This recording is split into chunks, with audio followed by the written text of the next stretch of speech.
श्री शिवाय नमस्तुभ्यम। हर हर महादेव। 26 दिसंबर का दिन बहुत विशेष है क्योंकि गुरुवार का दिन है, साथ ही साथ पौष का महीना है और एकादशी की विशेष तिथि है। और यह एकादशी हम सफला एकादशी के नाम से जानते हैं।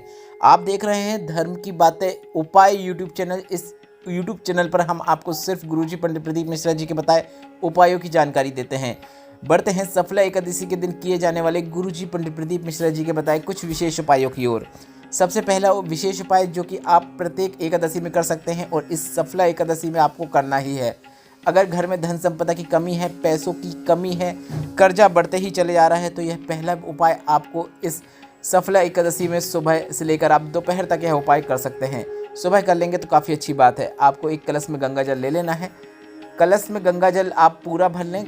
अगर आपके पास पर्याप्त मात्रा में गंगा जल नहीं है, थोड़ा सा है, तो आप अपने घर का जल का उपयोग कर लें और उसमें कुछ बूंदे गंगा जल की डाल दें। इसके बाद अगर आपके पास थोड़ा सा भी गंगा जल नहीं है तो आप अपने घर के जल का भी उपयोग कर सकते हैं।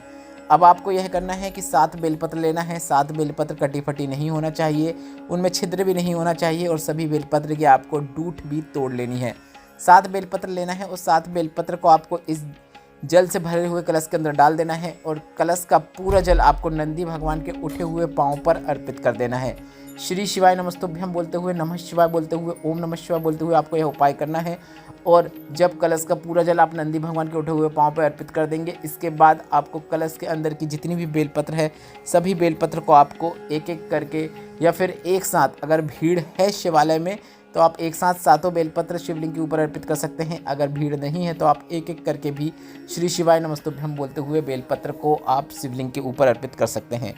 बस इस बात का आपको ध्यान रखना है कि बेलपत्र को अर्पित करते समय इस प्रकार से बेलपत्र अर्पित करें कि बेलपत्र की डंडी अर्पित करते समय आपसे विपरीत ओर होना चाहिए। मतलब जहाँ से भी बैठकर आप यह उपाय कर रहे हैं, बेलपत्र की डंडी आपके विपरीत ओर होना चाहिए। उत्तरमुखी होकर पूजन करेंगे, उपाय करेंगे तो काफ़ी अच्छी बात है। फल आपको अधिकता में ही देखने को मिलेगा। कितना ही बड़ा कर्जा क्यों ना हो, आप प्रयत्न करेंगे, मेहनत करेंगे, उसमें आपको सफलता मिलेगी और आपका कर्जा चुक जाएगा। भोलेनाथ का आपको आशीर्वाद प्राप्त होगा। बढ़ते हैं एकादशी के दिन किए जाने वाले गुरुजी पंडित प्रदीप मिश्रा जी के बताए अगले विशेष उपाय की ओर। दूसरा उपाय काफ़ी सरल और आसान है।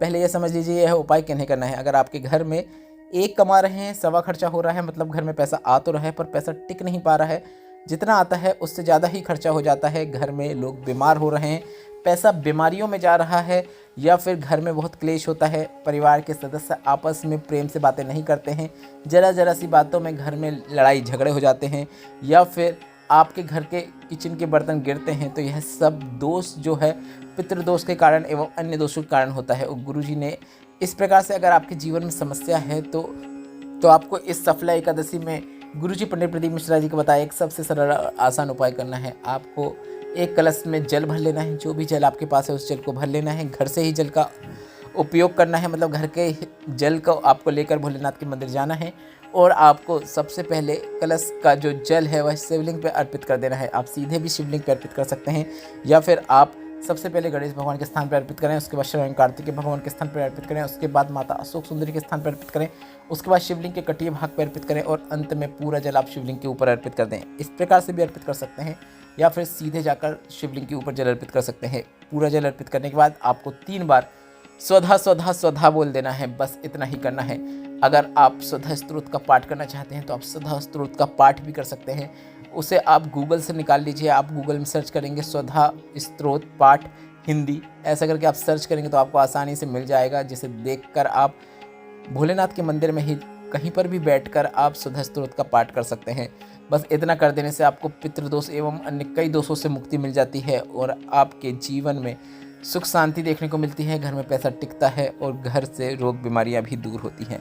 गुरुजी पंडित प्रदीप मिश्रा जी के दोनों यह बताए विशेष उपाय हैं जैसे आप किसी भी एकादशी के अवसर पर कर सकते हैं और इस 26 दिसंबर सफला एकादशी के अवसर पर आपको यह दोनों उपाय करना ही है। आप चाहो तो कोई एक उपाय भी करेंगे तो भी पर्याप्त है, पर गुरुजी पंडित प्रदीप मिश्रा जी के काफ़ी सरल उपाय हैं। एक प्रकार से भगवान की पूजन है जिसे आपको इस सफला एकादशी में करना ही है।